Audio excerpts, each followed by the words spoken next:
bagaimana perkembangan pembinaan tenaga teknis sampai dengan tahun 2026 ini, Pak? Sebenarnya Badilum Learning Center nih kenapa harus dibangun sih, Pak? Dan apa bedanya dengan e-learning yang dibuat oleh misalkan BSDK atau dari eksternal seperti dari BKN? Ini bagaimana mekanismenya yang harus ditempuh jika ada pengadilan tinggi atau pengadilan negeri ingin menggunakan BLC. Perisai ini di beberapa tempat, Pak Direktur, sudah menjadi acuan, ya, Ya, baik dari penasihat hukum, baik dari dosen-dosen, karena di situ isi materinya adalah materi yang mungkin jarang didiskusikan, apalagi yang memiliki sifat kebaruan. KUHP, KUHAP, mungkin ya. berapa seri kan tentang KUHP, KUHAP. Pertanyaan saya selanjutnya, bagaimana Direktorat Jenderal Badan Peradilan Umum menyikapi pembinaan-pembinaan yang seharusnya ditujukan untuk aparatur peradilan secara internal, namun karena platformnya adalah eksternal, juga dipergunakan baik oleh penasihat hukum, mungkin ada jaksa juga yang menjadikan materi-materi di dalamnya itu bahan baik pembelaan ataupun bisa jadi penuntutan. Seperti itu. Salah satu problem terutama di pengadilan-pengadilan kelas 1A khusus atau kelas 1A dengan sebegitu banyaknya perkara, dengan kegiatan-kegiatan yang di luar persidangan juga mungkin banyak mediasi atau yang dilakukan di Satker. Bagaimana tips dan trik Pak Dir untuk tetap menjaga intelektualitas aparatur peradilan?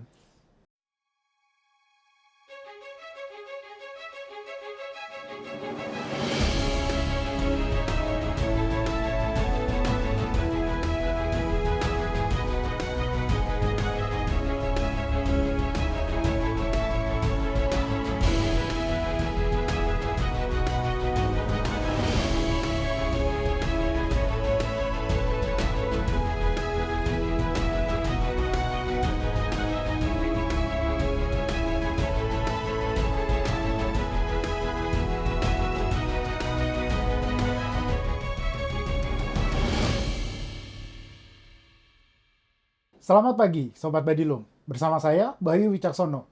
Hari ini kita akan membahas tentang ekosistem intelektual aparatur peradilan di lingkungan Badan Peradilan Umum. Bersama saya adalah orang yang paling bertanggung jawab dan paling memahami bagaimana ekosistem ini dibangun dan dijalankan. Bersama saya, Dr. Hasanuddin SHMH sebagai Direktur Pembinaan Tenaga Teknis Peradilan Umum. Selamat pagi, Bapak. Selamat pagi, sehat Mas Bayu? Alhamdulillah, sehat. Bapak juga sehat ya? Oke, sehat. Alhamdulillah Pak Direktur beberapa waktu yang lalu telah selesai menjalankan studi S3 ya Pak ya. Alhamdulillah bahwa sekarang sudah menyandang gelar doktor. Pak Dr. Hasanuddin, bagaimana perkembangan pembinaan tenaga teknis sampai dengan tahun 2026 ini Pak? Ya, ketika bicara perkembangan pembinaan tenaga teknis ya, ini salah satu fungsi yang dibebankan kepada Direktorat Jenderal Badan Peradilan Umum ini adalah berkaitan dengan pembinaan tenaga teknis dan administrasi. Ya, kebetulan kalau saya di Direktorat Pembinaan Tenaga Teknis tentu bicara pembinaan tenaga teknisnya ya. Ketika kita bicara pembinaan tenaga teknis ya, dan karena namanya juga direktorat tentu adalah memberikan dukungan ya. Dukungan, dan ini sifatnya tidak semata administratif ya, barangkali kan beda dengan kesekretariatan murni yang akan bicara lebih kepada administrasi murni ya. Kalau kami tentu akan bicara memberikan dukungan. Ketika pengadilan ini bicara mengenai uh, putusan hakim harus memberikan rasa keadilan kepada masyarakat, misalnya kan begitu. Maka tentu saja apa yang dilakukan oleh Direktorat Jenderal tentu adalah bagaimana hakim-hakim itu ketika memutus itu memberikan rasa keadilan. Dan itu tentu kaitannya dengan kualitas ya, peningkatan kualitas. Bagaimana kita meningkatkan kualitas? Sehingga strategi Direktorat Jenderal tentu semua diarahkan ke situ. Bagaimana kualitas hakim itu betul-betul bagus sehingga putusannya itu mencerminkan rasa keadilan ya. Kita tahu ya, namanya hakim kalau di beberapa negara di luar negeri, bagaimana sih mengukur kualitas hakim? Eksaminasi putusan. Betul ya? Betul. Eksaminasi putusan. Putusannya dieksaminasi ya, sebenarnya gampangnya diuji ya kan, ada indikator-indikatornya, apakah putusan itu sudah betul, apakah memenuhi rasa keadilan dan lain sebagainya, kurang lebih begitu. Dan ketika bicara meningkatkan kualitas, Direktorat Jenderal tentu fokus di situ ya. Kami fokus untuk meningkatkan kualitas hakim dan tenaga teknis ya. Kalau secara konkret kegiatan-kegiatan apa, program apa yang selama ini kita lakukan sebenarnya dalam rangka itu. Ya. Ya, kita lihat misalnya ada perisai ya, pertemuan rutin sarasehan interaktif. Ini kan upaya meningkatkan kualitas ya. Ada Arunika, artikel hukum hakim Nusantara, kan? Ada juga dimensi ya. Dimensi ini satu kesatuan ya. Ada satu pembinaan, satu kesatuan sebenarnya. Ada diskusinya ya. Ini pembinaan yang bersifatnya dialogis ya. Sekarang sudah sampai episode 14 ya. Kemudian juga ada Arunika ya, teman-teman ini kita dorong untuk menulis ya, untuk menulis dalam bentuk artikel, salah satunya di Arunika ya. Juga boleh menulis di Dandapala atau di Marinews atau di Suara Besdeka. Kami apresiasi itu. Siapapun menulis di mana saja itu bagus, mau di misalnya hukum online dan lain sebagainya itu bagus ya. Jadi kemarin juga saya ada pertanyaan, wah kalau menulis tidak di Dandapala nanti nggak dapat poin. Bukan itu ya. Semua yang menulis ya, menulis artikel, menulis jurnal di mana saja tentu akan kita perhatikan dan menjadi salah satu poin ketika kaitannya dengan promosi mutasi.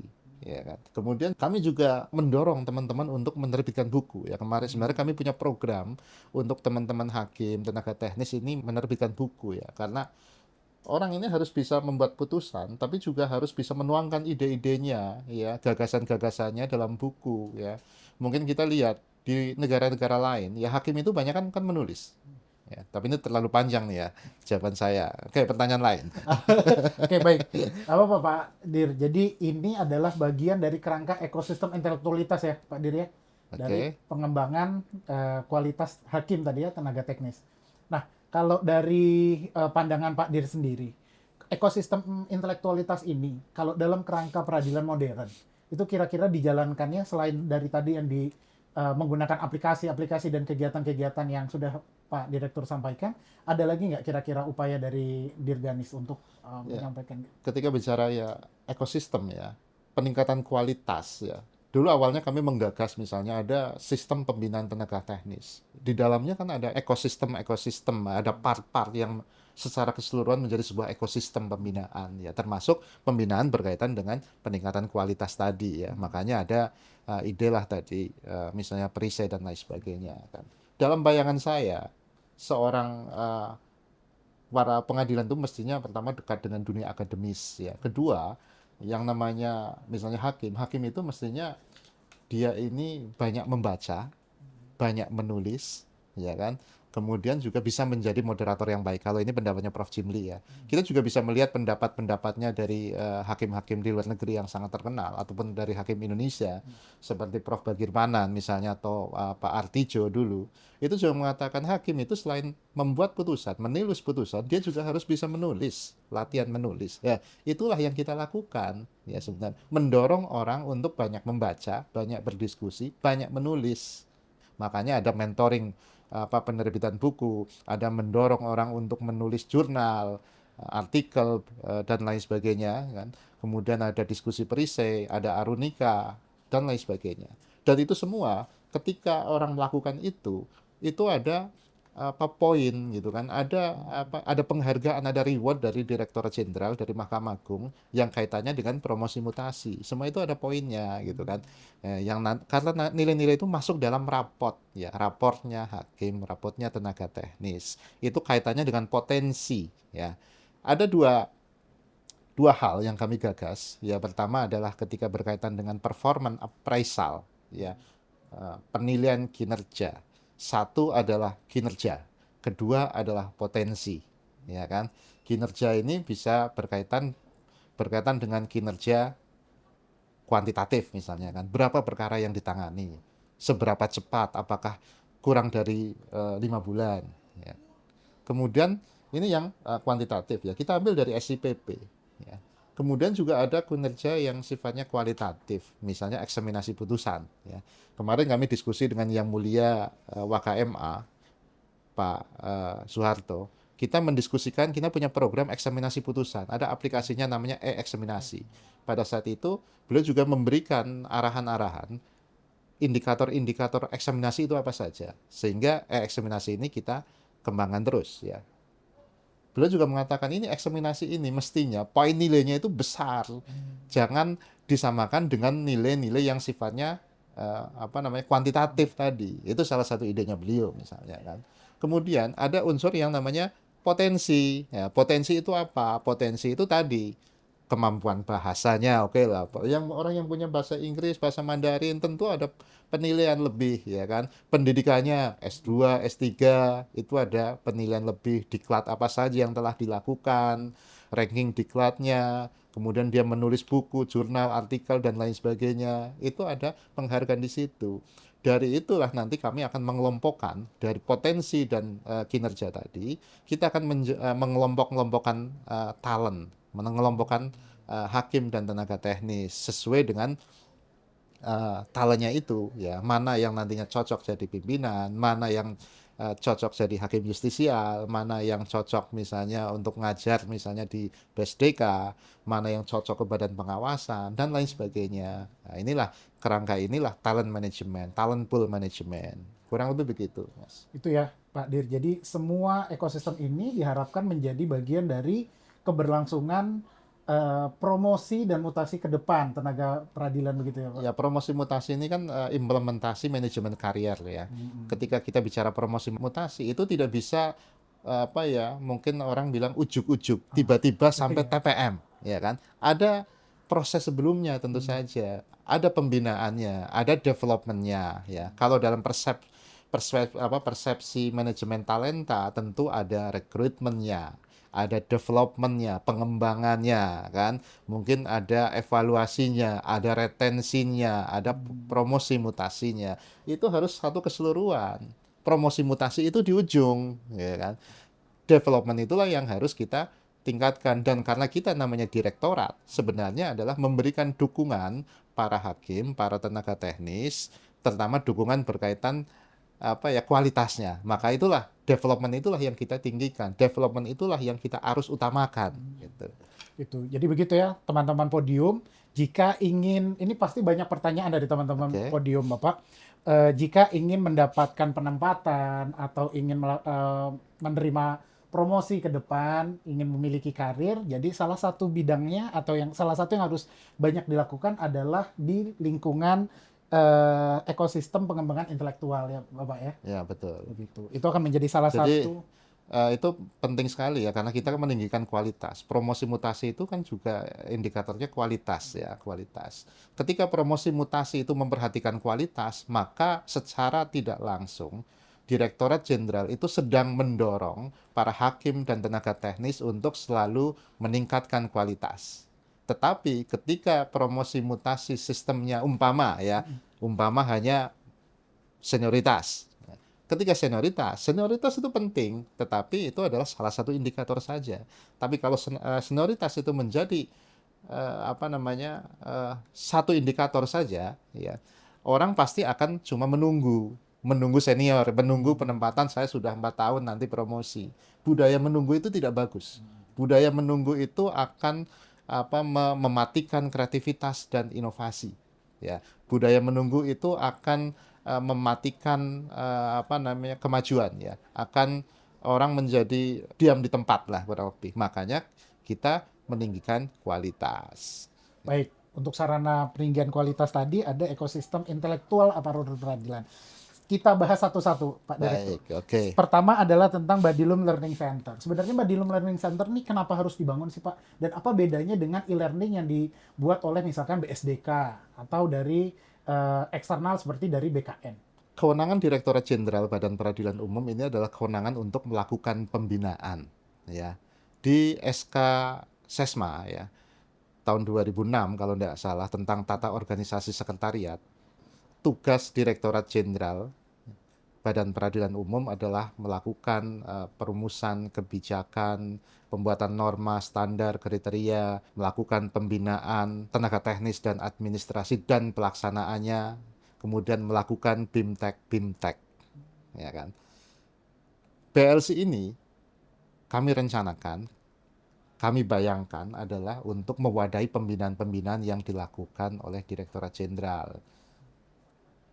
BLC ini kita untuk mewadahi BIMTEK-BIMTEK-nya Direktorat Jenderal. Tentu kalau kaitannya dengan pelatihan atau sertifikasi ini adalah domainnya dari BSDK kan. Tapi yang pendek-pendek tadi itulah yang kami lakukan, kami wadahi dalam BLC. Kenapa ada BLC, ada e-learning? Itu supaya mudah, supaya menjangkau lebih luas. Ya, sampai ke pelosok. Semua di pelosok, semua pengadilan sudah ada internet, ya kan? Ya. Mau itu di Maluku, di Papua ada internet, bisa mengakses e-learning, BLC ya, Badilum Learning Center. Kemudian dengan adanya BLC, di samping lebih menjangkau lebih luas, juga lebih murah, ya kan? Pelatihan-pelatihan untuk para tenaga teknis umpama sangat langka sekali, sangat langka, ya, sangat sedikit. Ya. Padahal kalau saat ini pengadilan-pengadilan ini dituntut menaikkan IP ASN ya. Kita pragmatis saja. Ada dituntut menaikkan IP ASN, Indeks Profesionalisme ASN. 40%-nya dari IP ASN itu komponennya adalah kompetensi, peningkatan kompetensi. Ya artinya atau gampangannya melalui pelatihan, diklat dan lain sebagainya. Rata-rata poin kompetensi itu kecil sekali karena jarang pelatihan, jarang diklat, jarang BIMTEK. Maka dengan BLC ini adalah solusi. Maka wajar kemarin misalnya PT Medan. PT Medan melakukan BIMTEK kepada para hakim, para tenaga teknis, para kesekretariatan. Tujuannya tentu saja apa? Untuk menaikkan IP ASN. BIMTEK itu menggunakan apa? BLC, ya, Badilum Learning Center. Jadi itu bisa digunakan oleh tiap PT-PT yang lain juga. Dengan menggunakan BLC, datanya juga langsung ada di kami. Ya, kemarin di PT Medan ada sekitar 1.200-an kalau tidak salah itu mengikuti BIMTEK satu PT Medan yang diinisiasi oleh PT Medan, oleh Pak KPT Medan, BIMTEK melalui BLC. Nah, kurang lebih itu tujuannya. Oke, baik. Tadi dari Pak Direktur juga sudah menyampaikan ada kerjasama dari pengadilan tinggi ya Pak. Nah, ini bagaimana mekanismenya yang harus ditempuh jika ada pengadilan tinggi atau pengadilan negeri ingin menggunakan BLC tadi, baik untuk meningkatkan nilai IPASN atau mungkin ada pelatihan-pelatihan yang dilakukan. Mungkin kan juga bisa eksternal ya Pak ya. Kalau setahu saya BLC itu juga bisa dilakukan untuk eksternal, semisal untuk sosialisasi Iberpadu atau IKOT. Kira-kira mekanisme yang harus dilakukan seperti apa Pak? Oke ya, kalau untuk pengadilan-pengadilan tinggi, untuk saat ini masih bersurat kepada kami, nanti kami akan memberikan persetujuan dan kami juga menunjuk tim kami untuk mengkondisikan BLC ya. Nah, ini kalau untuk kasus untuk PT Medan kemarin kurang lebih demikian. Kita sih mengharapkan ke depan di tiap-tiap pengadilan tinggi juga ada semacam satgas ya, yang bisa menggunakan lah ya untuk BLC dalam setiap BIMTEK-BIMTEK-nya. Tapi belum sampai ke situ rupa-rupanya. Jadi saat ini masih parsial, masih insidental. Kalau pengadilan tinggi akan melakukan BIMTEK dan itu bisa menggunakan BLC, bisa bersurat ke kami. Untuk orang luar, karena BLC ini BIMTEK yang dilakukan ini ada juga yang open access, artinya siapa saja bisa ikut BIMTEK di BLC.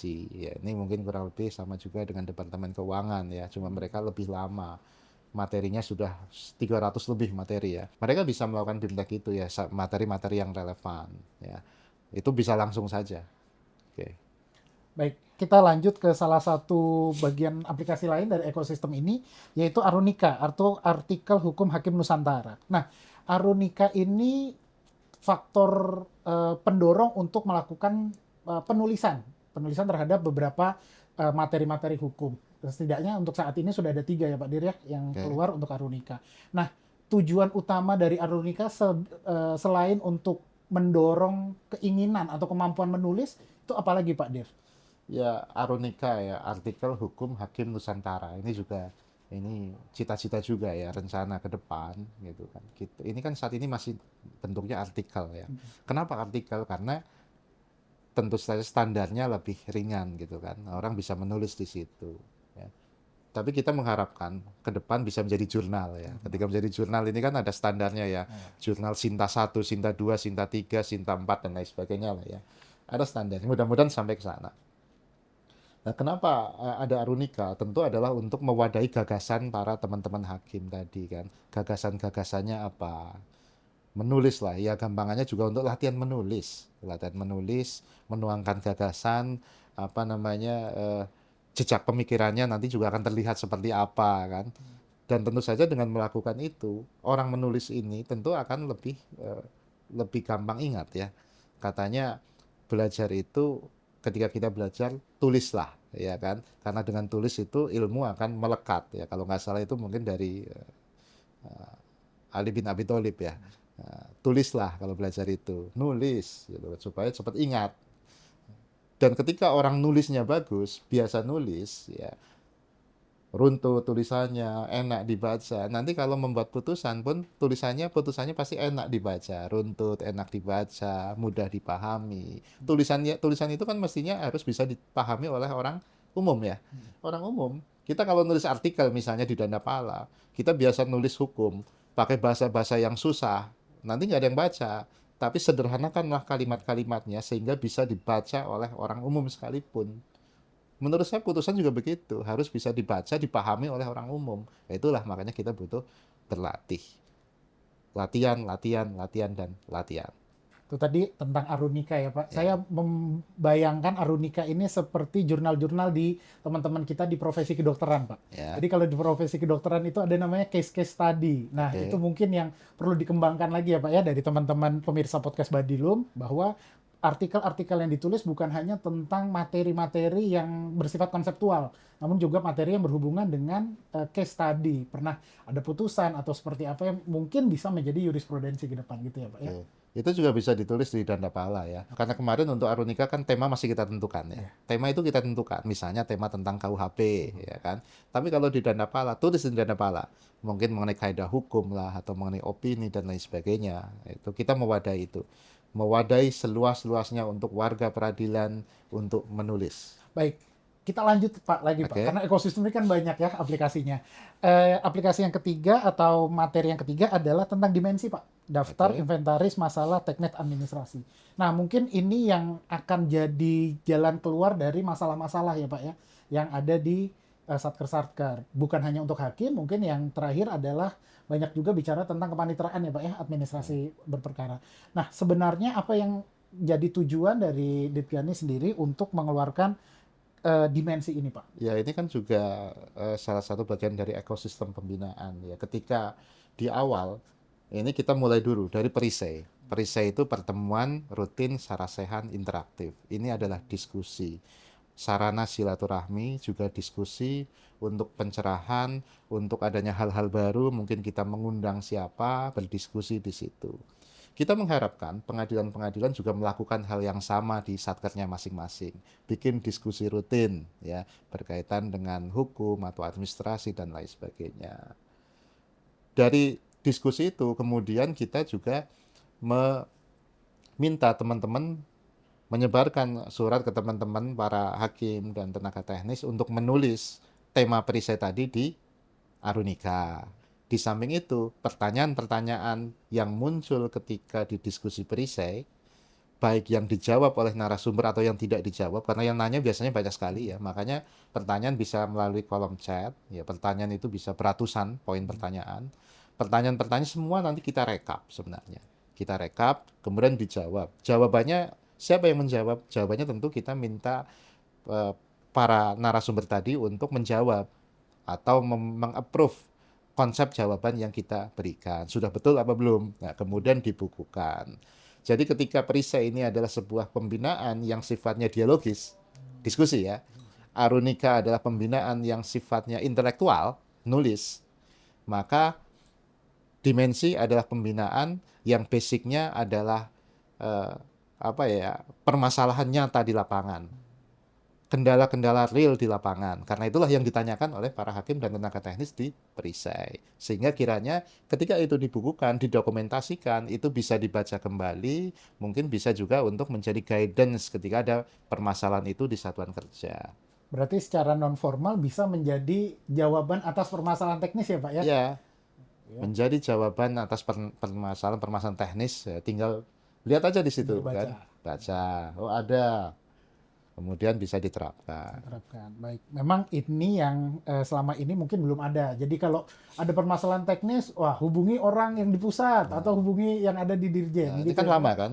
Iya. Satu orang nanya ke saya jawab. Iya. Orang lain nanya ke saya, pertanyaannya sama. Iya. Coba kalau saya bukukan saja, Iya. baca. Misalkan begitu Jadi kan? itu ya, Jadi walaupun secara ketentuan ini bukan peraturan ya, Ya, atau surat keputusan, namun secara keilmuan atau secara teknis ini bisa menjadi pedoman ya Pak ya ya, dalam menjadi penyelesaian. pedoman ya. Kita berusaha seoptimal mungkin jawaban yang diberikan itu berdasarkan peraturan-peraturan yang ada, praktek yang ada, dan di-approve oleh narasumber ya. Narasumber. Ya, tapi kami juga tidak meng-SK-kan ini sebagai Mm-mm. apa, misalnya dalam bentuk SK Direktur Jenderal Badan Peradilan Umum mengenai pedoman. Ini ya Itu tidak tidak. ya. Jadi ini sifatnya Itu biasa. silahkan dibaca, dijadikan pedoman kiranya menurut teman-teman para hakim, tenaga teknis itu tepat. Tapi karena ini adalah sebuah dialektika, kalau itu memang keliru ya koreksi saja. Ya, nanti bisa sampaikan juga ke kami. Si terbuka untuk diajukan diskusi-diskusi lanjutan. Gitu Iya, ya Pak ya. dialektika itu penting gitu kan. Ketika ada kritik, ada saran, ada diskusi itu bagus gitu kan. Nah, makin lama makin hidup, orang makin apa ya, ide-idenya makin muncul, perbaikan-perbaikan makin nyata ke depannya. Jadi begitu Sobat Badilum, walaupun apa yang sudah tertulis di Dimensi, Arunika, mungkin juga di Dandapala ya Pak ya, itu masih membuka ruang-ruang diskusi. Karena salah satu pokok intelektualitas itu adalah berani berdiskusi. Betul. Sama. Saya baru membaca, ini juga saya mengapresiasi misalnya ada di mana ya, di Suara BSDK gitu ya. Ada sebuah tulisan eh, mengkritik apa namanya sebuah program misalnya. Tapi nanti juga ada tulisan lain yang menjawab. Ya kan ada dialektika di situ. Itu bagus menurut saya kan. Tulisan itu dibalas dengan tulisan. Tulisan dibalas dengan tulisan, yang penting tidak debat kusir. Ya, Gitu ya Pak ya. Balik oke. lagi, karena kita sedang bicara tentang intelektualitas. Baik, lanjut Pak Dir. Tadi juga sempat disampaikan ada program namanya Perisai Badilum. Wah, ini yang sering sekali diikuti mungkin Sobat Badilum di rumah juga. Perisai Badilum ini sudah episode 14. Banyak sekali materinya, banyak sekali narasumbernya. Kalau dari Pak Dir sendiri, mungkin kalau perisainya sendiri kita sudah paham. Sejauh ini apa target-target yang ingin dicapai dengan melakukan perisai di tahun 2026? Ya pertama-tama perisai Badilum ini sebenarnya diawali dari pengalaman ya. Zaman dahulu tahun 2015 barangkali. Pertama kali kami menjadi wakil ketua di sebuah pengadilan kelas 2. Kami mengadakan diskusi 2 minggu sekali dengan hakim dan tenaga teknis. 2 minggu sekali. Ya, tema-tema hukum waktu itu. Waktu itu kita selalu membawakan tema-tema hukum ya. Misalnya tema-tema tentang perjanjian, ya kebatalan perjanjian waktu itu misalnya tentang perbuatan melawan hukum, tentang hukum perusahaan dan lain sebagainya. Kemudian kami waktu itu kemudian berpikir malah oh ternyata tema-tema yang mendasar pun penting. Misalnya HR saja perlu kita kaji satu persatu tiap pasal. Makanya itulah kemudian menjadi tema diskusi kami rutin ya, 2 minggu sekali. Dari pasal 118 HR misalnya, kemudian 119, 125, 130, 132 dan seterusnya. Dengan begitu kita juga rupa-rupanya menjadi hafal ya. Karena kita belajar, kita waktu itu kita ngomong, kita mendiskusikan, kita juga ditanya ya. Kemudian di Direktorat Jenderal Badan Peradilan Umum, kita juga mengharapkan dengan adanya perisai. Pertama ada satu sarana pertemuan para hakim dan tenaga teknis se-Indonesia rutin, namanya juga Sarasehan begitu ya. Ada silaturahmi di situ. Di samping itu, karena kita mendiskusikan tema-tema hukum, tentu ini akan mencerahkan. Ini sesuai dengan tupoksi kita. Ini sesuai dengan tujuan kita meningkatkan kapasitas kualitas, ya kan? Ilmu-ilmu baru perlu didiskusikan di situ, disosialisasikan di situ ya.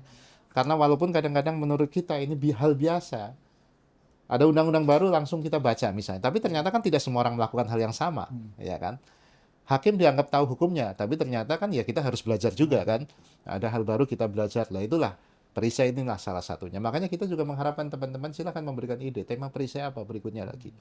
Dan di perisai itu kami juga mengharapkan ya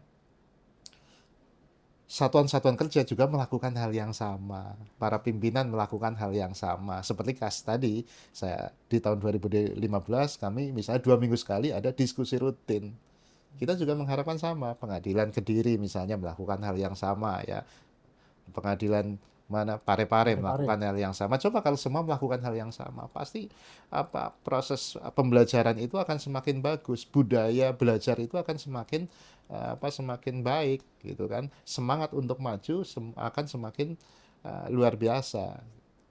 Perisai ini di beberapa tempat Pak Direktur sudah menjadi acuan ya, Ya, baik dari penasihat hukum, baik dari dosen-dosen, karena di situ isi materinya adalah materi yang mungkin jarang didiskusikan, apalagi yang memiliki sifat kebaruan.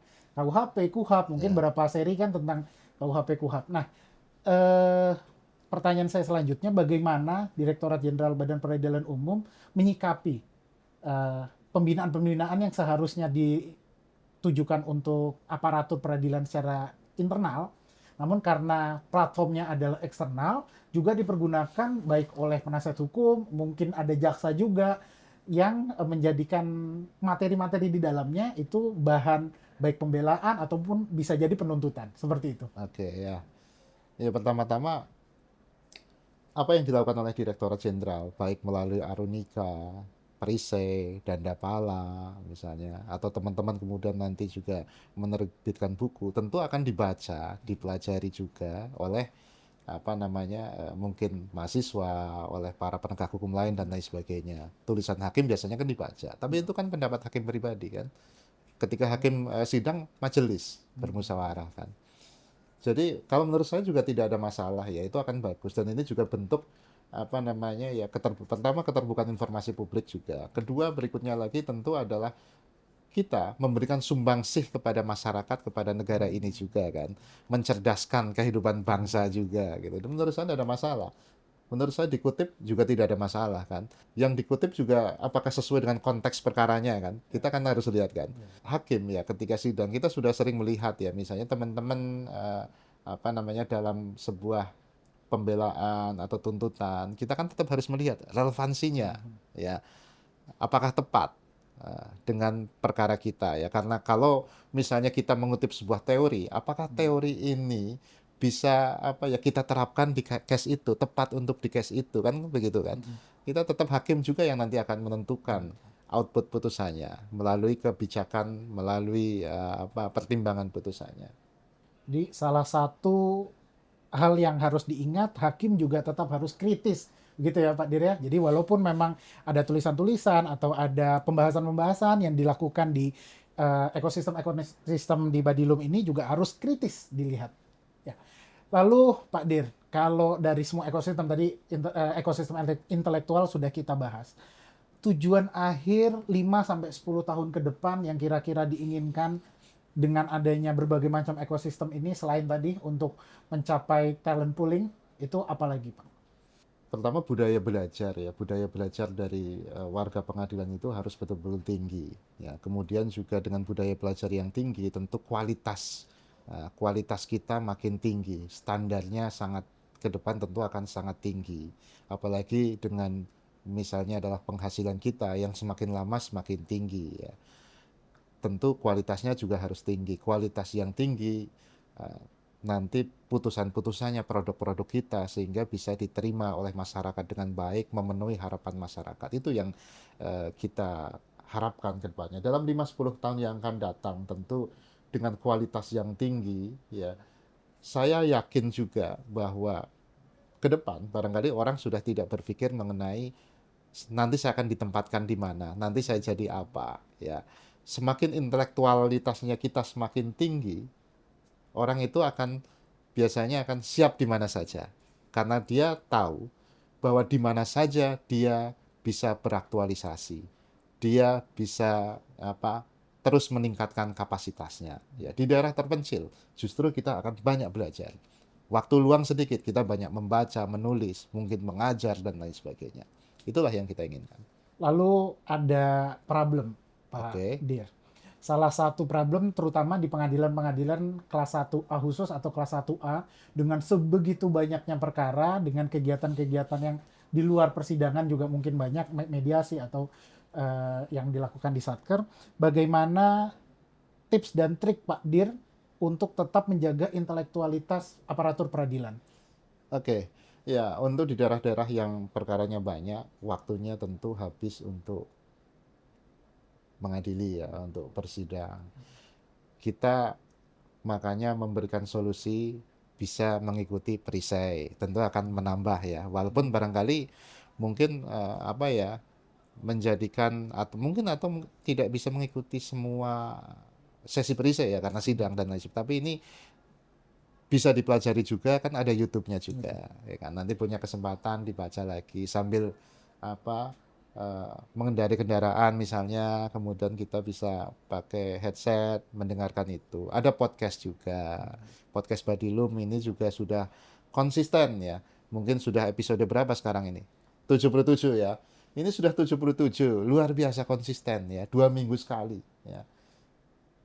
Mungkin di tempat lain tidak ada ya, instansi negeri yang konsisten podcastnya 2 minggu sekali dan sudah sampai episode 77. Ini kan membantu teman-teman di daerah-daerah yang ramai, yang nggak sempat juga bisa mendengarkan itu ya. Juga untuk teman-teman yang di daerah ramai tentu dia bisa membaca dari pembelaan, pledoi atau tuntutan atau dokumen-dokumen yang disidangkan. Itu kan penting sekali ya. Hal-hal konkret itu nanti juga kita akan tahu solusi hukumnya semacam apa ya. Hmm. Kurang lebih itu. Baik, lanjut Pak. Untuk ke depan, ini kan tren menggunakan AI ini banyak nih. Baik dalam bentuk tulisan atau juga audiovisual sekarang banyak ya. Banyak video-video yang ternyata video-video AI. Nah, pesan Bapak dan bagaimana pengembangan ke depan tentang menuju intelektualitas hakim, tapi juga sinergi dengan AI. Jadi jangan sampai hakim bagaimana Pak integritasnya tergerus dengan AI. Menulis cukup menggunakan AI atau seperti apa? Nah itu pesan dari Pak Dir seperti apa? Ya, kalau menulis menggunakan AI, tulisan memang bagus ya. Tulisan memang bagus, tapi kadang-kadang juga bisa kita baca, Pak, karena polanya kan seragam biasanya kalau AI ya. Di samping itu, tujuan kita menulis itu kan supaya gampang ingat, ya. Kita belajar, ikatlah pengetahuan dengan menulis. Lah kalau menulisnya pakai AI ya nggak masuk ilmunya kan. Jadi tentu saja untuk kita upayakan menulis itu betul-betul tanpa AI ya. Walaupun AI tentu membantu ya. Kita juga bisa banyak bertanya di AI apa saja, tapi kita juga harus selektif ya. Kita bisa tanya IE A misalnya, kita tanya IEB, beda kan? Jawabannya beda. Apalagi kalau perintahnya tidak konkret, beda kan? Bisa sesat kita. Itu harus hati-hati ya. Kita harus betul-betul hati-hati, selektif. Kita juga harus tetap belajar, baca, ada referensi yang beragam dan lain sebagainya. Jangan percaya begitu saja, apalagi kita tidak menguasai, karena kita tanya AI, nanti perintahnya kita tidak tepat, jawabannya pun akan meleset. Baik, terakhir Pak Dir, eh, sejak di launching ya, jadi ekosistem intelektual ini mungkin sudah hampir 2 tahun ya Pak ya dilaksanakan. Dari 2 tahun sejak diterapkan sampai dengan saat ini, menurut Pak Dir sendiri, perkembangan sharing knowledge yang terjadi di aparatur peradilan sudah berkembang pada track yang tepat atau memang harus diluruskan lagi? Ya, kalau saya melihatnya pengembangan yang dilakukan oleh Direktorat Jenderal Badan Peradilan Umum, peningkatan kualitas yang dilakukan, tentu sudah dalam track yang tepat ya. Tinggal masalahnya adalah kecepatan ya. Cepat lambatnya, tetapi ini adalah seni ya. Ini ritme. Kita harus ritme kita tentu kita sesuaikan dengan kondisi ya. Saya lihat teman-teman di daerah juga sudah mulai banyak belajar ya, terpengaruh untuk belajar. Bagaimana teman-teman menulis misalnya kan. Mungkin motivasi awalnya menulis supaya dapat poin untuk meningkatkan poin ketika promosi mutasi. Tapi itu kan bagus, ya kan?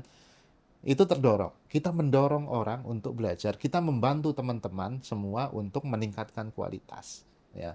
Jadi menurut saya sudah tepat. Perisai juga yang saya dengar ditunggu-tunggu. Tema perisai apa berikutnya lagi dan lain sebagainya. Cuma kelemahannya kadang-kadang, waduh, kami harus sidang gitu kan.